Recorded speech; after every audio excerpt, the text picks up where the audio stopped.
Raghavaiah sir ने working committee में एक सवाल पूछा कि 6 जनवरी 2011 को विशेष बात क्या हुई थी। वो विशेष बात थी, उस दिन पास के नियमों का एक सर्कुलर आया था और उसकी विशेष बात थी कि सभी कर्मचारियों को जो कल के कल रेलवे में क्यों न पैदा हुआ हो उसको भी एसी का पास, फ्री एसी का पास मिलेगा। ये उस बात में था। वो कैसे होता था? एनएफआईआर का सब्जेक्ट आइटम 51 और 10 दिसंबर 2010 को का अधिवेशन एनएफआईआर का प्रस्ताव 19 जिसमें इस बात का उल्लेख किया गया था कि सभी रेल कर्मचारियों को पास मिलना चाहिए। जो लोग 2010 में उस कलकत्ता के अधिवेशन में उपस्थित थे उन्हें मालूम होगा उस समय तत्कालीन केंद्रीय रेल मंत्री सुश्री ममता बनर्जी उपस्थित थी और दृश्य आज मेरी आंखों के सामने है। जिस समय उठने लगी राघवैया साहब ने उनका हाथ पकड़ा और हाथ पकड़ कर बिठा दिया कि मैडम अभी जाइए कि पास का फैसला अभी तक नहीं हुआ। मैडम ने आश्वासन दिया और उसके बाद आपको 6 जनवरी 2011 को लेकर आप पास आ गए। ये वो बड़ी उपलब्धि एनएफआईआर की जिसे आज भी हर व्यक्ति एसी में जा सकता है। मुझे भी 16 साल के बाद एसी के डब्बे का अनुभव हुआ था कैसा होता है। ये वो एनएफआईआर दिल्ली में पत्थर है क्या 1964 का महंगाई भत्ता होने दो जिसमें वो सामने वाली लाल यूनियन ने बायकॉट किया था। उसने कहा था कि कोई भी फॉर्मूला ऐसा हो सकता है जो महंगाई न्यूट्रलाइज कर दे, महंगाई के प्रभाव कम कर दे। ये रेल एनएफआईआर की थी जो आप मियां भाई क्रिमिनल काम के 8 घंटे आपका ओवर टाइम नाइट अलाउंस ये सब मियां भाई क्रिमिनल में बहुत सी चीजें हैं। और उनमें अगर एनएफआईआर की बात करें संबंध में सेंट्रल मजदूर संघ में एनएफआईआर के निर्देशन में हमने वीडियो जारी किए थे। किसी के पास वीडियो था, वो ओपीएस का वीडियो था, मियां भाई क्रिमिनल वीडियो था, बीए वीडियो था, तकरीबन सभी आइटम हमने छुपा है। अब बात हमारे ओपीएस के बारे में 1983 सुप्रीम कोर्ट का निर्णय डीएस नकारा से भारत सरकार का निर्णय आया। सुप्रीम कोर्ट ने कहा था कि पेंशन कर्मचारियों का संवैधानिक अधिकार है। ये नियोक्ता एम्प्लॉयर या राज्य सरकार की इच्छा पर डिपेंड नहीं करता है तो उसको कोई नाम दे रहा है उसका अधिकार मिलना चाहिए। दूसरी सुप्रीम कोर्ट ने बात कही थी कि पेंशन की 2 व्यवस्थाएं हो सकती है। अगर 1972 का पेंशन नियम आ गया है तो पेंशन नियम उसके इतिहास जो भी है वो लागू होना चाहिए। आज सरकार ने क्या किया 2003 में भट्टाचार्य कमेटी बनाई थी। उस कमेटी रिपोर्ट में हो यूपीएस जैसा प्रस्ताव आया था वो सरकार उसने हटा दिया। 2004 में आपको मालूम है new pension national pension scheme आई जिसका पेंशन के नाम पे बात करना भी वो ठीक नहीं। अभी और एक नई पेंशन डाल दी उल्टा पुल्टा स्कीम यूपीएस मैं उसको उल्टा पुल्टा ही बोलता हूं। वो स्कीम लेकर आए जो आपकी पुरानी पेंशन योजना है वो पेंशन योजना हमें सम्मान से जीने का अधिकार देती है। भारतीय रेल के कामगार आज भी फौज के समान काम करते हैं। मैं फौज को भी सम्मान के साथ रहना चाहता हूं, फौज का आदर के साथ रहना चाहता हूं कि अगर हमारा रेलवे कर्मचारी फौज से ज्यादा नहीं तो फौज से कम नहीं है। हमारा रेलवे कर्मचारी है तो फौज से ज्यादा है। आपने देखा भी और यही कारण है कि अंग्रेजों के टाइम से रेलवे फौज का हिस्सा रही थी। आज भी टोटल आदमी उसी हिस्से के अंतर्गत है जो फौज के साथ बनती है। अगर फौज को पुरानी पेंशन योजना है तो रेलवे कर्मचारी पेंशन योजना पुरानी क्यों नहीं मिलनी चाहिए। मैं ग्लोबल बात नहीं करता, सारे सरकारी कर्मचारी बात नहीं करता।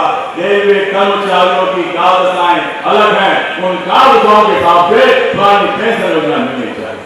अभी आपने कोरोना में देखा 2020 किसको भी नहीं मालूम था कि ये कोरोना होता क्या है। आउट ऑफ सिलेबस बीमारी थी। डॉक्टर को नहीं मालूम, लोगों को नहीं मालूम कोरोना क्या है, सरकार को नहीं मालूम। सरकार ने हमसे कहा ढोल बजाओ, कहा था ना कोरोना भाग जाएगा।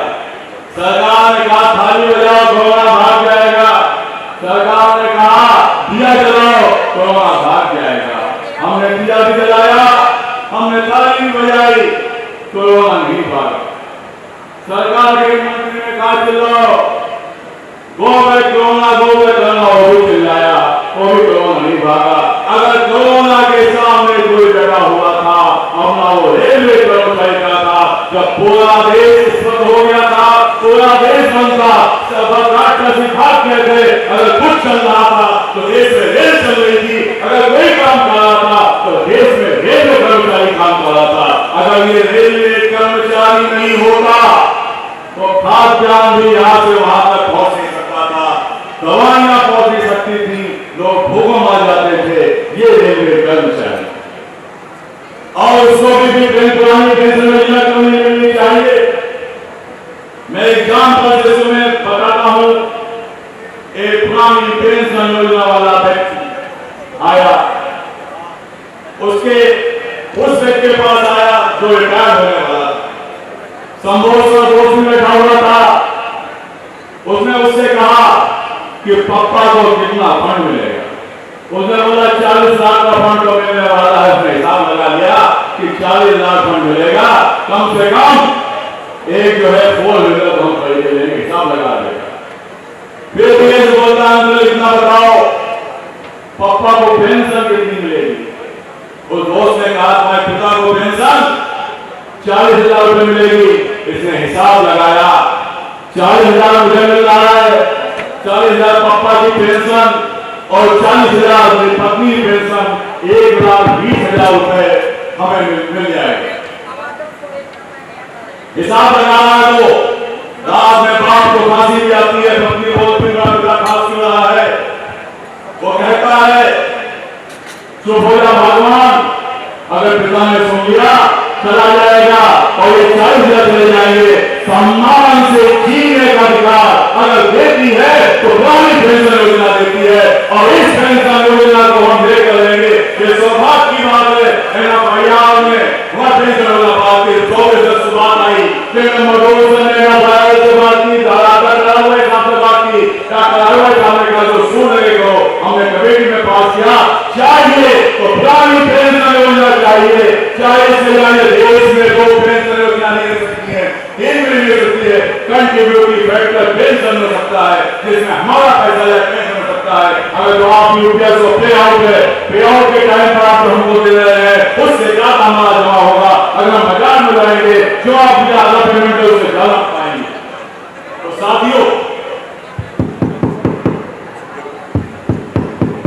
साथियों ये हमारा पुरानी पेंशन योजना है। वो करने के बाद संक्षिप्त में बात और करूंगा। मैंने भाया बोनस का देखो कि जो टेकमेंट है ना उससे आज बात कर रहे हैं, कभी अफसोस के बाद बात सुनते नहीं। 2017 में भाया का फिर हम आइटम 4/2017 लिखा, इसमें ये कहा गया था कि टेकमेंट है ना उसको ऑर्डिनेंस का दादा दे दिया है। बता दें आपको, आप टेकमेंट है, आप टेकमेंट नहीं है, आप गैंगमैन नहीं है, आप ऑर्डिनर है। और ऑर्डिनर का सारा जो आपको हैसियत, ऑर्डिनर हैसियत है, एक टेक्नीशियन की हैसियत है आपको। और 2017 की बात की गई, वो आइटम चल रहा है। एलडीसी ओपन टू ऑल 2022 में हुआ वाला है।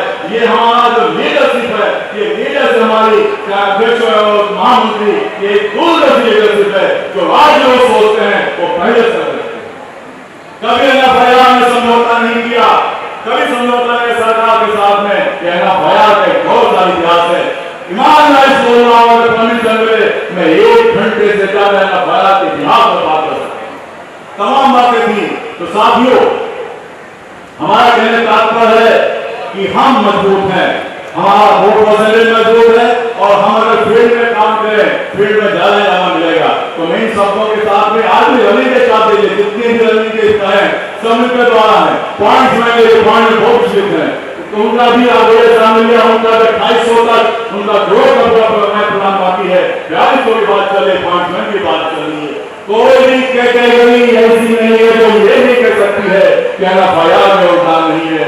ओवर टाइम पे एनएफआईआर, नाइट भत्ते एनएफआईआर, काम का घंटों में एनएफआईआर, आपका जो ड्राइवर का, लोको पायलट का एक्स्ट्रा ड्यूटी में ड्यूटी में मानना एनएफआईआर, डीएम में एनएफआईआर, आपका फील्डर एसी का पास का कुछ एनएफआईआर, कोई फील्ड ऐसी बची नहीं है जिसमें एनएफआईआर की छाप नहीं है। हम इस संतोष साथ में हम एनएफआईआर का उल्लंघन करते हैं, अपने लीडर से उल्लंघन करते हैं, इनके विचारों का उल्लंघन करते हैं।